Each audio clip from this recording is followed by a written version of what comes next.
Mani tezroq Toshkentdan yo'q qilishga juda ko'p odamlar bu qishloqdan kelgan qachon ketadi degan juda katta kurash bo'lgan. Xullas kalom ertalab ikkita prezident keladida gulchambar qo'yish kerak Ulug'bek haykaliga. 10 takam 7 da menga telefon bo'layapti qabulxonamdan. Shavkat Miramonovich, голову Улугбека снесли deyapti. Я говорю, какую голову? Какой еще Улугбек? Памятнику голову снесли. Shunday tayinlanganki, soat 10 takam 10 da kortej keladi, prezident keladi, Eron prezidenti bilan haykalda kallasi bo'lmaydi, shu bilan Mirziyoyevni ham kallasi ketadi degan. Xullas kalom bordim, 7 dan 20 ta o'tganda yetib bordim. Soat 10 da kelish kerak ikkita prezident. Haykalda kallasi yo'q haqiqatda. Gipsda bo'lganda u haykal. Endi men tushundim kim qilganini. Bular kichkina odam qilmaydi, nimaga desangiz, u haykal bir kun prezident kelishdan oldin axronaga olinadi. Uni alohida tashkilotlarda o'zi shu Mirziyoyevni yo'q qilaman deb haykalni kallasini olib tashlagan.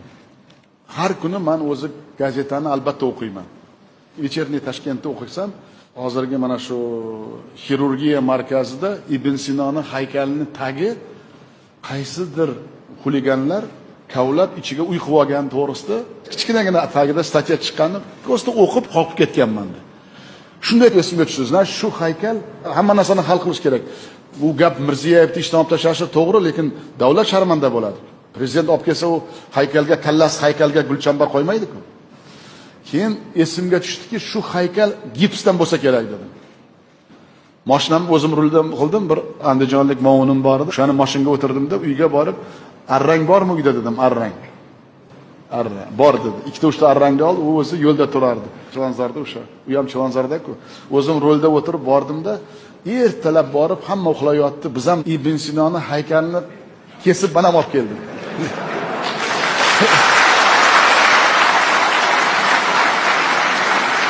Endi Xudo deyman, siz eslatdingiz, esimga tushdi. Shu haykal tushib ketmasin. Olib kelsam, haykal sal teshigi katta ekan, biz qilgan Ulug'bekning haykali, bu gavdasi u haykal sal tushib ketgan bo'ldi.